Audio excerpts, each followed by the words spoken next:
All right, so on today's episode of the Optimized Experience, we have an insanely amazing guest with us, Allie Whitney from Studio A Body Therapy. We started working together in March of 2021, and we've continued pretty much ever since, off and on. She comes to me with all of our Airtable questions. So I'm super excited to share how the Optimized Experience has been for Allie. So Allie, super excited to have you here and talk through our experience working together. If Yeah, you want thank to you. start by introducing yourself, tell us a little bit about yourself and about your company. Sure. Yeah, so Allie Whitney, and like Ben said, Studio A Body Therapy. So I'm outside Indianapolis on the west side. And so what we do at Studio A Body Therapies is provide a specialized form of body work and also education, and we provide resources to people that are seeking to heal from the effects of either chronic stress or trauma. Because as they say, the body keeps the score. So when you have been through a traumatic event or there's the accumulation of toxic stress, then you don't just end up with a mental health problem. You often end up with a body problem, a body that is stuck in fight or flight or in freeze. And so those effects are very much felt on the body level in the form of chronic tension, pain. Um, it can be all sorts of funny symptoms sometimes. And so that's our specialty, is addressing that. Mhm. That's awesome. And what is your position at the company and who all's on your team right now? Yeah, so I'm the founder and the main body worker here. So I'm a licensed massage therapist, and then we also have a second licensed massage therapist. I do more somatic body work, which is different and doesn't quite look like normal, what people think of as normal massage. Very specialized for trauma. So Callie, our other licensed massage therapist, does more normal looking massage for people that are looking for that in a very trauma informed way. That's Yeah, so awesome. that's our team. Hmm. That's awesome. And Allie is one of our only clients. I'm also based in Indiana. I'm up in Fort Wayne. Allie is one of our only Indiana clients. So shout out to Yay! Indiana, Yes, Indiana crew. Um, there are good things in Indiana. there are, obviously. Obviously. Um, how did you get started in somatic work? I feel like it may not be that common that people are experts in Indiana in somatic work. So how did you get Yeah, started and like find this world? yeah, they're not. It's not common, and we are, as far as I understand, I am the only licensed massage therapist who is somatically trained. To the extent that I am, you can do some weekend workshop, right? With any industry, there's varying degrees of training, but mine was a 3-year program. So it's about as extensive as it gets, outside of like a full PhD program, I suppose. So yeah, there aren't a lot in Indiana. And so what got me started in this was, um, upon the birth of my own children, sometimes there's birth trauma and there's other things that lead to just kind of um, adverse effects, I guess. So when one of my kids was born, there were some after effects of the birthing process that we weren't sure what to do about. So we were referred to a body worker. And at that time, I didn't even know what that word meant. I had never heard that. Wow. But, it means any kind of massage therapist or chiropractor or physical therapist, someone that does hands on work on the body. So we went, and through that process, I really learned a lot about how manual therapy, hands on body work therapy, can alleviate the effects of stress and trauma, which was fascinating to me because before that, my paradigm was that if you go through something traumatic, that's a shame. You're going to need a mental health therapist for a long time and you're probably going to be stuck with it. That was my idea. And I had no idea that you could manipulate the tissues on the outside and somehow change something on the inside. So it got me really intrigued. And so I started looking more into it and really quickly felt a calling to just go into that myself. So I went to massage therapy school because that's the quickest and easiest route to learn anatomy and to get a Mhm. license to do hands-on work, of some kind. So did that, and then after that, started into the somatic training. So yeah. And around when, like what years Hmm. was this? When did you get started in somatic Yeah, training? finished massage school and opened the studio in 2019. Hmm.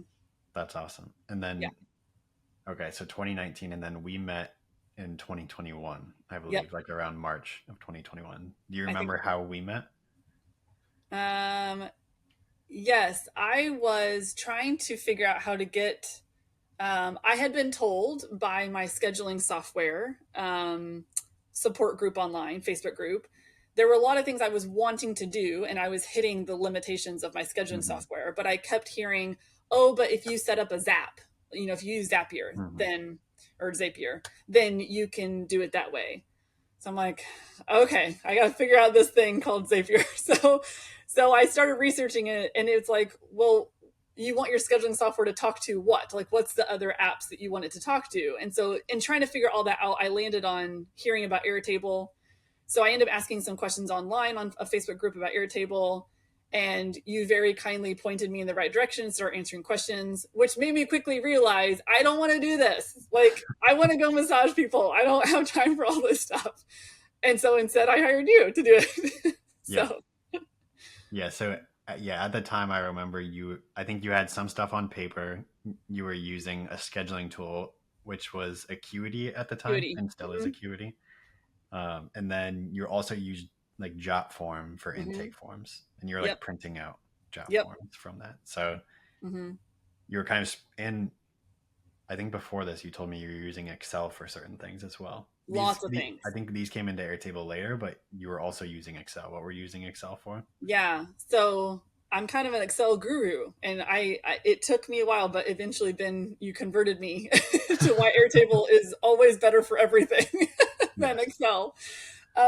Yeah, I love my sheets. So I had an Excel table that was a list of people that had reached out via my website to get more information, and then kind of a separate table of who from the original people that had reached out, who in the end did want to become a one-on-one client, because there was a wait list for that. Hmm. That was not a table, a sheet, a spreadsheet. Yeah. I had other ones for who was on my sliding scale, because that's a key component of what we offer at the studio to make it accessible to everyone. Um, I had another one with who had borrowed things, because I have a lending Oh library, yeah, yeah. another big component of the studio. I completely forgot we built the lending light. That Yes. it So just I have remember. a lending library, and I didn't want lending library software, and it was always a little ill-fitting when I looked into it. And so it's like, let's make a sheet. And so, but of course, none of these things were talking to each other. So I could look someone up in one sheet to see, wait, is that person on the sliding scale? Or wait, is that person waiting to become a client? Or have I already heard from them about, have they already reached out via the website? But then even once they're a client, I'm still forever going back to all these spreadsheets to figure out, did they borrow something from the library? How long ago was that? Maybe I should remind them to bring it back, because it's been like 6 months. It was endless. And so the number of tasks that were put on me to build the business I wanted to build, I Yeah. knew that if I was of the personality that could just not care Yep. and be, some people run their businesses like that and it works for them, but that's just not who I am. To not be able to track things, to not be able to know where things stand. Hmm. I now know, I didn't then, but I now know I really needed like one place that held all the information. And if I Yeah. could get all my things to talk to that one thing and it could all be integrated there, then I would have a lot less admin to do. So, Yeah. I think a great example, and I think this was one of the first like hurdles that we came across, was the reminder text automation, because I think that's where you were running into limitations, let's say with Acuity, mm-hmm. because you had these spreadsheets, you had Jot form. So like to give some, if I can say a little Mm-hmm. bit about that reminder text, Yep, go for it. and how these things are connected. We want to send a reminder text to someone before their appointment, but if they have existing lending library items, they should, in that reminder text, it should say, hey, please bring your lending library items back. And then to like the Jot form intake form, which is again another system from Acuity and from the Excel sheets, if somebody has not, if it's their first appointment and they didn't fill out their intake form, Mm-hmm. they need to get like a reminder to do that. Yep. So that was like one big automation that like needed all these other systems to talk to it. Yep. And it's where I learned the very fancy word concatenate, because Yes. am I saying it right? Because Yes. that was the formula that I was, you're always sharing your screen as you work on my Airtable. And so I was like, what is that word you're, typing in to bring together all these different pieces of information depending on all these variables? Yeah. Yeah. Yeah. Mm-hmm. I think that's the most complex formula in that base is Mm. the Yeah, that's a fun one to tweak when it needs tweaked. Yeah. Yeah. Yeah. I dare not touch it. Yes. Between I, that and I daylight know. savings time, Uh-huh. those Yes. are like the two fun ones. Yes. Yes. Adjust for daylight savings. Yes. So what would you say was like the biggest unlock for you and working with us and working with Airtable, like for Studio A body therapy? Hmm. And what did you say? What's the biggest what? Like unlock for you, where did you gain like the most value from working with us and building this out? Hmm.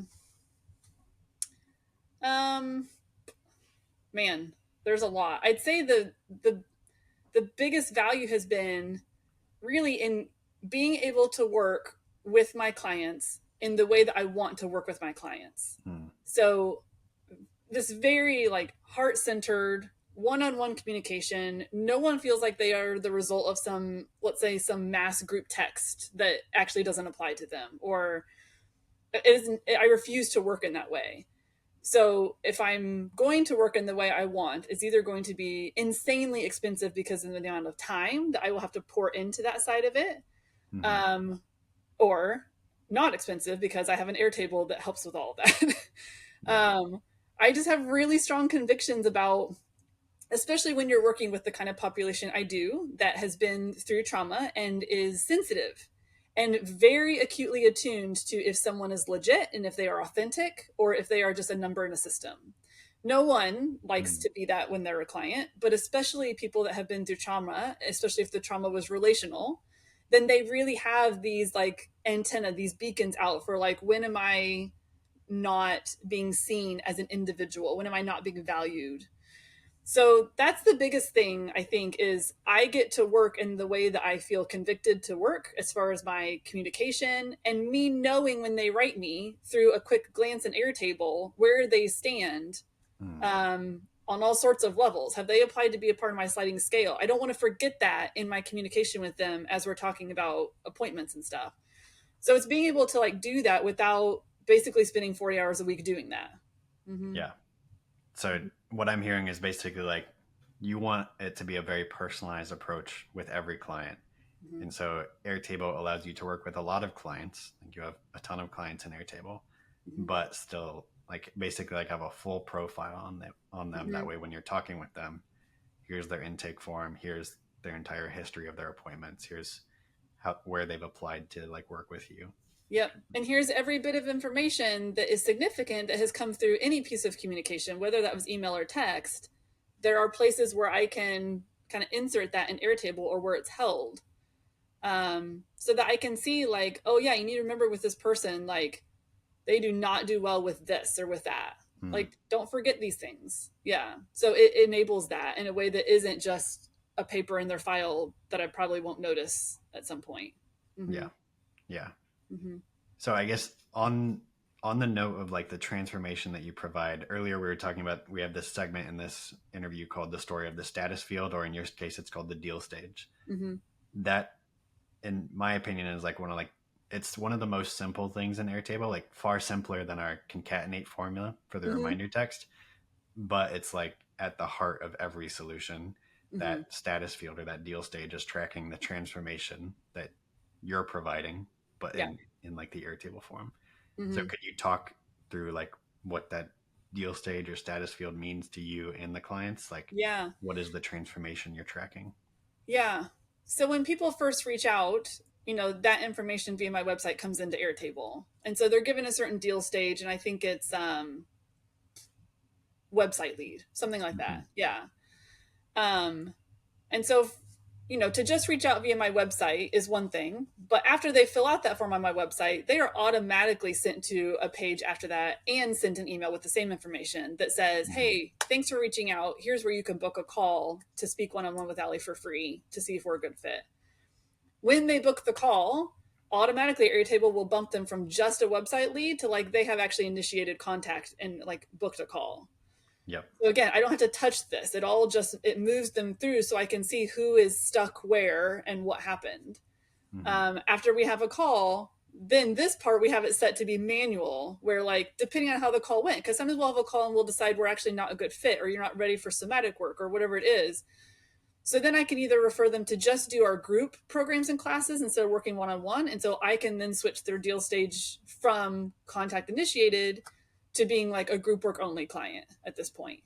Or I can switch them into like, hey, it was a great fit and we're ready for you to become a client. Oh, but there's a wait list. And so that's where I can bump them into a wait list. So then I can see at a glance, like, okay, who is waiting? We've already established they're a good fit. They're just waiting for more space in my calendar. They're in the right order. So I know, without having to dig, I know who to call on next when there is space. And then once they're in the wait list, this part is then it's back into automation where as soon as they do start booking appointments because I've invited them, then it automatically switches them. As soon as someone does that, Airtable recognizes that and switches them into current client. Yeah. So then I'm not having to remember, again, it's not all these steps that I have to remember to get the system to do what I want it to do. It just bumps them when I want it to bump them, and it doesn't bump them when I don't want it to bump them. It's like it took some time to tweak to work with me and how I want to do it. Yeah. Mm-hmm. But once we've got it down, it's like, oh man, this is so working for me. Yeah. Mm-hmm. So the transformation that I'm hearing that it tracks is before somebody works with you, they have this trauma that's come up. Mm-hmm. That's like the big problem that people have. Mm-hmm. Then through working for you, are you giving that, like, they join group work and they get a certain level of like practices that they can implement on their own? Mm-hmm. Then working with you one-on-one, you're like working directly with them, helping them heal the trauma. Mm-hmm. Is that kind of the idea? And then the group work provides more of like education around maybe why their body is doing what it's doing. Us Westerners love to understand things. And if we don't understand, then we don't have buy-in and, we'll think it's hokey. So that's the value of doing the group work, or like these educational programs that really help people understand what is happening in their body and maybe why, which lends itself to them having a lot more self-compassion. Because beforehand, they tend to start seeing their body as the enemy, this thing that is doing this thing to me. It's always hurting me, or it's always limiting me in this way.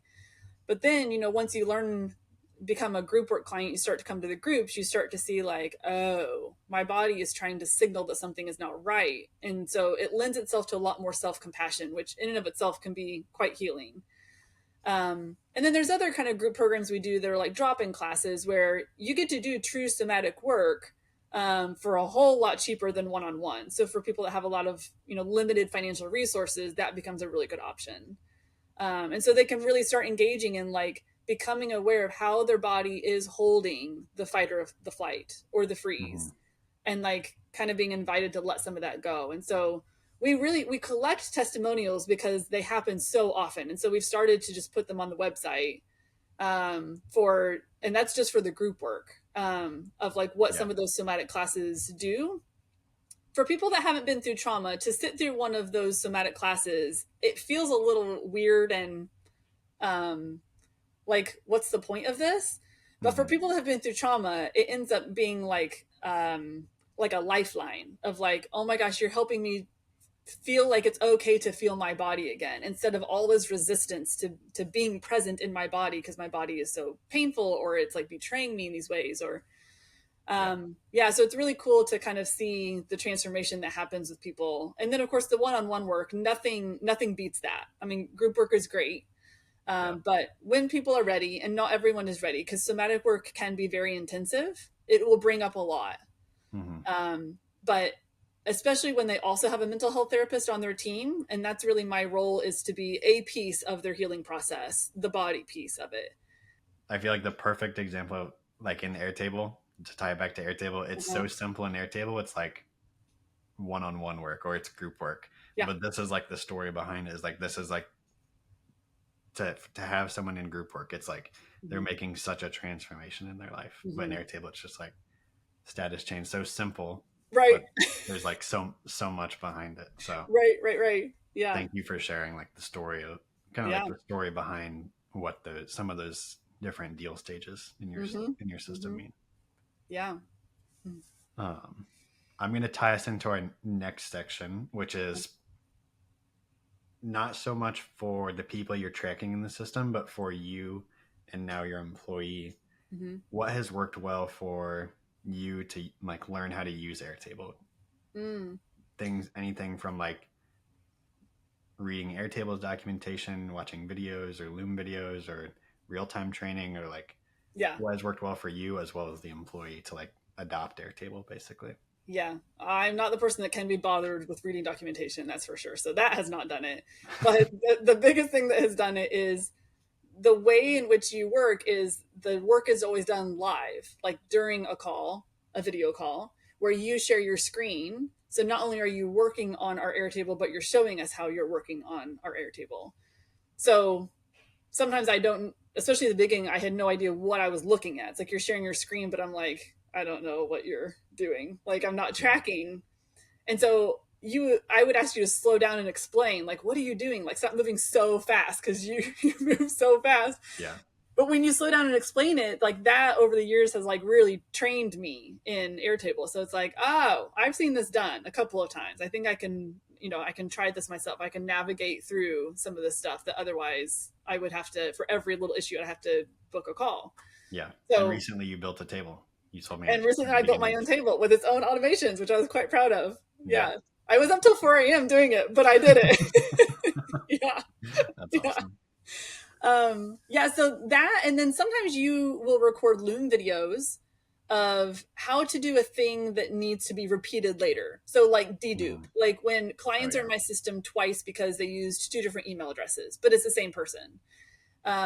So how to dedupe. I have watched that Loom video, a couple of times because it comes time to do. I've got like an automation that says like, hey, it's that monthly time to do a dedupe, and I'm always like, I have no idea what to do. What is that again? So I like watch the Loom video. And it's really simple stuff. It's not complex, but without the Loom video, I would have to reach out again and be like, I don't know how to do this. There's two listings for the same client, and I don't know how to get rid of one and like merge their files, basically. Hmm. So that's what the Loom videos are really helpful for stuff like that, repeatable tasks. I'm gonna have to go back and do again. Mm-hmm. Yeah. So what about your new employee? Have they liked using Airtable? How have you like introduced it to them? I'm curious like what that like kind of Mm. like onboarding has looked like specifically for the Airtable side. Like what has Yeah. worked well? Yeah, so the new employee, because she does some different things than I do, and because she's new, she has immediate availability. So she doesn't personally have a use for the deal stages as much. Mhm. But what is great is, some of my clients or my former clients also come to see her for what she does. And so, to her, as she said when her first couple weeks here, she was like, everyone that books with me, you've got this massive file that shows up in your head when you see their name. So to me, it's just a whole bunch of random names. She moved here from out of state, so she didn't know anyone, had no context for any client that was about to show up on her table. So her physical massage table. Yeah. So it became really useful to show her the basics of Airtable so that she can go in and just see what kind of a history do we have with this person. If they already have a history and a relationship with Studio A, then now as an employee of Studio A, she felt like she wanted to know what that was to get context for them.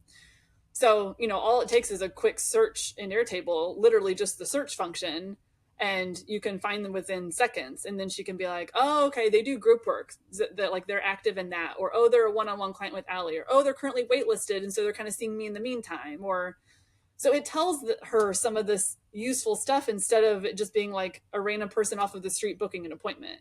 That's So awesome. it ends up affecting how she interacts with them. Yeah, Yeah. she can like go into And then also, actually, the table that I proudly created myself was, we get a lot of referrals from mental health therapists who, are seeing these people that have been through trauma, but that, have this kind of body side to their problems that the mental health therapist usually has no idea what to do with. And so they send them to us. And we started a new table to kind of collect when people fill in a form to become a client of mine. It is a question we ask of like, do you have a referring mental health therapist and what's their name? So we started collecting that into its own table of like referral sources. And then since, Callie, the new employee, we're still looking to fill her books. They're not full yet. We thought, what a good idea to we need to collect all these names of all these mental health therapists. These are like, the mental health therapists of our community. And so we made these these postcards introducing who Callie was and that she's this new trauma-informed massage therapist available. And so using that list that was being kind of populated an Airtable of all these mental health therapists, she sent one of those postcards to each of them introducing herself, along with like a few gifts of like coupons they can hand out to their clients to come here and stuff. So again, it's like without all of this information coming into this one central database, we would be a mess. The end result is we just wouldn't do these things. That's what would happen. It's just, we just wouldn't do them. Yeah. Things would just fall through the cracks. Yep. You would have no lending library anymore after a few years. No, that would have driven me nuts. Yeah. Yes. Yeah. No lending library of like all these books and self-treatment tools and then the sliding scale as well. It's like, it was just becoming impossible to track. Cause I can only afford to have so many clients on a sliding scale at once. Mm-hmm. And you know, any good sliding scale or any kind of discount or charity that you're going to give out, it needs to have its boundaries or it will be taken advantage of. It will be abused. And so just the way we've got it set up in Airtable, it has allowed me to, you know, the coupon that they can use to get the discount will expire after 6 sessions. And then every time I print out their intake form before one of their sessions in here, on that intake form, it's printing out along with their name and the time of their appointment. It's also printing out what session number is this of the 6. Because if it happens to be their 6th session and the last one, then we need to reevaluate. Do we want to re-up the sliding scale? You know, do we need to have that conversation in this appointment? So again, it's all about like getting the right information for how I work kind of at my fingertips, sometimes printing out for me, you know, at the right time so that those conversations can happen. And again, so that things don't fall through the cracks. I'm just someone who does not tolerate things falling through the cracks. I run a very tight ship. So basically Airtable allows me to run my tight ship. Yep. Yeah. So that's like, I think a great representation of what we built in Airtable so far. If you look like a few years in the past, let's see, Airtable automations did not exist like, let's say 5 years ago. And there's quite a few things that Airtable has released and that we built into your systems. Like we started off replacing a few things like Jotform, or we didn't necessarily replace Jotform. We integrated Jotform, but we replaced your sliding scale spreadsheets. Your wait list and your website form is now integrated into Airtable. Could you give some insight, like where do you see yourself going with Airtable? Like say 5 years from now, you starting to build more of a team. Is it more things on managing the team? Like where do you see Airtable going for you? Yeah.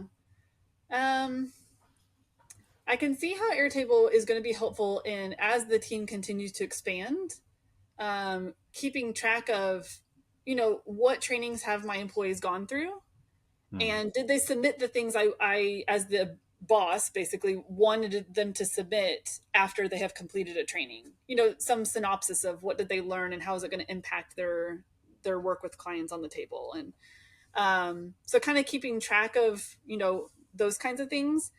And also, you know, now that the team is growing, we're starting to look to like moving some of our offerings to be online for the group work. Because the group work isn't hands-on. And so if we're not hands-on, why are we limited to Indiana? Why are we limited to my 500 square foot studio, right? Like anyone could potentially benefit from this. There's really not a lot. It's a bit of a desert if you try to find good somatic work online. So somatic people don't tend to be the people that are really good at business. So I try to keep one foot in both. I naturally feel like an entrepreneur and a businesswoman, but you can very much, you know, the more embodied you get, you become a little hippie like, where you're like, man, I just want to like get off the computer screen and not. So it just means that there's kind of a desert online when it comes to somatic work. The best business people are not somatic workers, and the best somatic workers are not business people. So I feel like there's a real opportunity there to expand and bring some of the offerings online. So we want to do that, but you want to talk overwhelm. I mean, now we got to get a social media strategy in place, which we don't have. And Airtable can definitely like help us track a posting schedule and just kind of the strategy and help us keep on a calendar, a schedule for that. And then like moving things online, I've already started thinking through, okay, when someone books something online, do they go into my normal system of clients? Because that's a whole different set. It's a whole different population set. Oh, yeah. Like you're elsewhere. And so you'll never be local to do group work here. So maybe it's its own table. But Airtable is never the thing that makes me feel like, oh, but our system doesn't do that. That's never on my mind. It's always like, what do I want it to do? And how do I build it or get Ben to build it? Yep. Yep. Whereas other pieces of software, you have to work within the confines of what it does. And sometimes those confines are pretty limiting. But with Airtable, I'm like, it's just a matter of somehow building it or instructing it what we want it to do. And it will accommodate that. So that's pretty exciting. That is exciting. I didn't know you were I never feel like I'm going to outgrow Airtable. Yeah, I agree. I agree. Same with us. I feel like Airtable will continue to scale. Like even if like previously, let's say record limits were an issue, they just released some features in the last week that are going to increase record limits. So like the rate that Airtable is growing as well as us are growing. Like I think Airtable can do just about everything. But yeah, that's a great. I think I didn't know you were going into the online world of like online kind of like online training. But that we have people that maybe we should talk about that. We have people that use Airtable to kind of manage those clients just the same as you manage your clients. So anyways. Okay. Interesting. I can give you some ideas there. Yeah. Perfect. Awesome. Well, that's everything that I had. Thank you so much, Allie, for joining us today. It was great to have you on here. Super fun and super great to share your story as well. So would love to thank you very much. Collaborate some more in the future. Do another interview in a few years. Once it'd be fun. Got more employees and have everybody online and you're in Bali doing massage therapy. Remotely.